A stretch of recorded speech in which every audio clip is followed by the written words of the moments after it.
Hey, what's up? In this video, we're going to talk about how to save a bunch of time and energy and instead create a real plan that's truly going to help you launch and grow your dream business. In fact, as I'm filming this, I've launched several multi-million-dollar businesses and I did it using the exact planning strategy that I'm going to map out for you here. So this will be one that you don't want to miss. Hang with me. Let's go. Hey, what's up? My name is Kanae. In case you're new to the channel, my primary business right now has done about $70 million in sales over the last 4.5 years. On top of that, I've launched ancillary businesses alongside that primary business that have also gone on to do millions of dollars in sales. And I did all of that without using the traditional business plan, which I do think is a complete and utter waste of time. Yes, I went and said that, right? Why do I say that? Well, a business plan, a traditional business plan, is a 30 to 40 page document that's literally gonna take a couple of weeks to get perfect, and is ultimately just a bunch of theory about what might happen once you actually go to market with your strategy. Whereas what I'm gonna break down for you here is more of a plan of what's actually happening. It's real, tangible, in the trenches knowledge of what's working, and it can all be accomplished far faster and be far more valuable than the time that it takes to create the traditional business plan. So what I'm gonna be talking about in this video is what I call forecasting. And this is, fresh at the top of my mind because I'm doing this right now as I'm getting prepared to launch another business next year. And there's a couple of components to this. The first component is one, getting clear about the total addressable market. How big is the market of the industry that we're moving into? And one of the ways that we're gonna figure that out is by going out and looking at what are the competitors doing in that marketplace, right? So how many customers are they serving potentially? Well, how much annual revenue are they doing? And we're gonna look at all of them collectively. Now, of course, there's gonna be some people that are watching this that go, but Keala, I don't really have any competitors. My product is, the best. And there's gonna be people that say, oh, my product's so cool that everybody should be a customer. Okay, let's think about that for just a moment, right? For just a moment. So you're telling me that if there was no other product ever on planet Earth that sold anything remotely close to what you're selling right now, that you wouldn't be making more money already? Of course not, right? You'd be making so much freaking money, you probably don't have to watch this video. On top of that, if you think everybody is potentially your customer, well, there's 8 billion people on Earth right now. Now, I'm pretty sure they're not all trying to solve the exact problem that your product solves. And on top of that, there's language barriers, demographic barriers, monetary barriers, and a whole host of other things. So let's set aside the entrepreneurial delusions and instead go with the facts instead. All right, so we're gonna go out and look at the competitors and see, as best as we can figure out, what are they doing on an annual basis? How many customers are they serving? These sorts of things. So that way we get at least a clear picture of what's the total size of that market and make sure that it's conducive with our financial goals for this business that we're rolling out. Second is gonna be then to figure out what the input versus output is going to be. What do I mean by that? A business is basically the process of acquiring customers. That's CPA, cost per acquisition. So it acquires customers. And then that customer acquisition cost is less than the average customer value, which you're gonna hear all sorts of terms out there like lifetime value and average order value and all these sorts of things. But for me, I just look at average customer value. What am I gonna get in return for acquiring a customer in the first 30, 60 to 90 days? Because at the end of the day, I just need to know what am I gonna pay to acquire a customer and how soon am I gonna liquidate all of that money, get it back, get the profit, and then be able to fund the opportunity to acquire even more customers. That's the scaling process. So a business in its bare bones is really the process of acquiring customers for less than they're ultimately worth and being able to do so with enough margin in between to cover all of the business's expenses and ultimately deliver a profit to its owners and shareholders and all that sorts of jazz. So I know that there's a lot of stuff that happens in between that and customer fulfillment and doing stuff that inspires us and makes us happy and makes us want to make the world a better place. I get it. From a mathematical, logical, bare bones perspective, that is it. What we want to do is figure out what's it going to potentially cost us to acquire a customer in this business and what is that customer potentially worth. And the good news is that there's tools out there that allow us to get some really good insights on this. And some of those tools are called spy tools.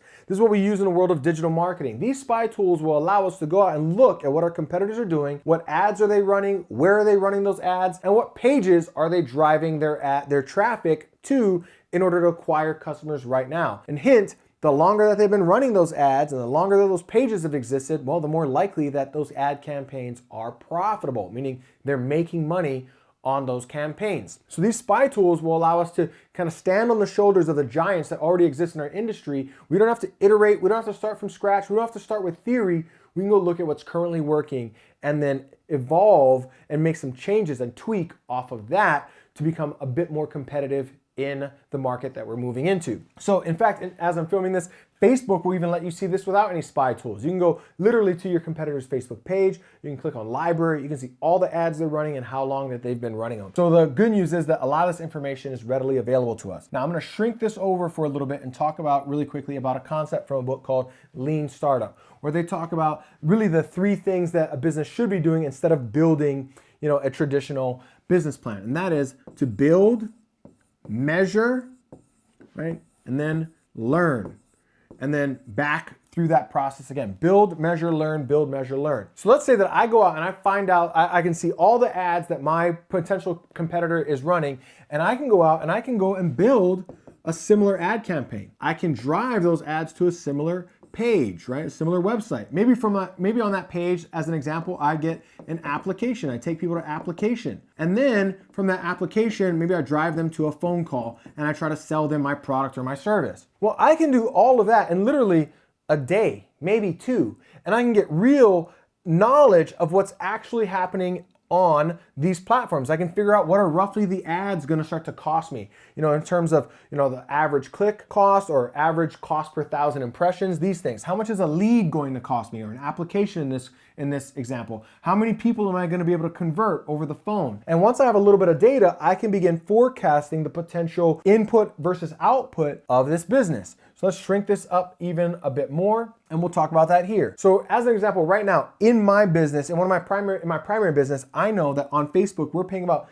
$3 to $5 a click. So let's say that I'm going to start with the assumption that we're going to pay about $3 a click, and then I'm going to drive it to a page here, and let's just say that on that page I get about a 10% conversion, right? So that means that for every 100 people I drive to the page, 10% are going to fill out my application. That means I'm going to pay $30 per application, or in this case, $30 per lead. Then let's say that I'm going to get them on the phone, and let's say that I'm only good enough to close 1% at first. No problem, right? So I'm on the phone. Now, in order for me to generate that customer, if I only close 1% of the people that I talk to, well, then I'm going to spend $3,000 acquiring that customer, which you might think sounds, oh my God, that's so much money. Well, maybe it is, maybe it's not. It's not a whole lot of money if I'm selling a $10,000 product or service. Well, then that's fairly cheap. In fact, if I make that sale, then I'm making 3-to-1 returns, right? It cost me $3,000 to generate a customer. $10,000 is what they were worth.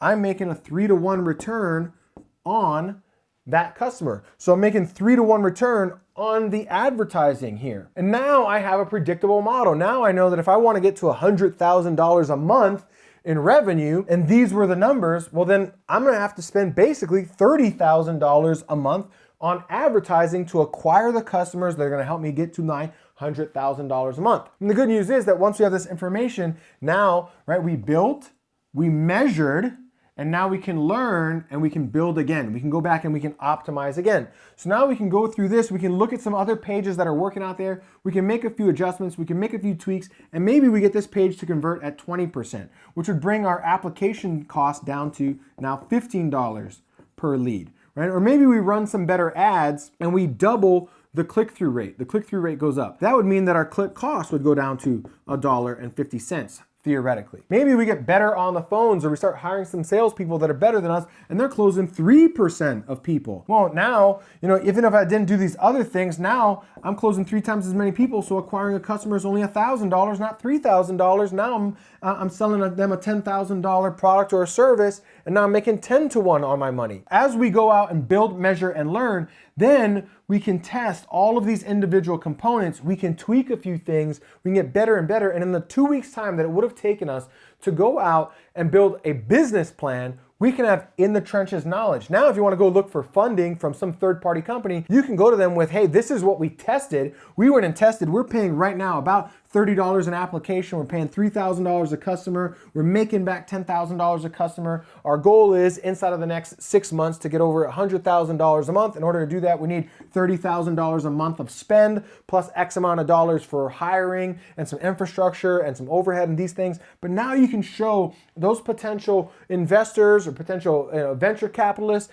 that you've got real data and showing that you're actually on the right track, not some kind of best guess at what might happen. You've got what's actually happening. And you can start all of that. You can start getting down to the bottom of that by first, like I said, know the total addressable market. Take a look at what your competitors are already doing. Get at least a theory about what you're gonna have to input in order to get the output that you want.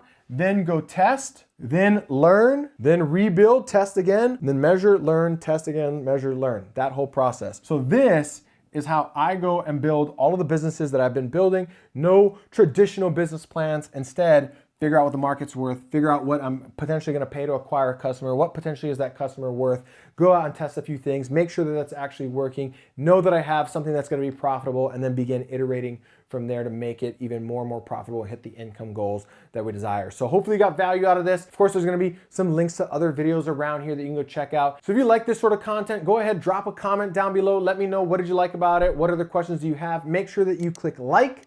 Go ahead and click subscribe, turn on the bell notification so you get notified every time I drop content to help you create more success in your life and your business. With that said, hope you love the content. Go ahead and subscribe, and I'll see you in the future. Take care.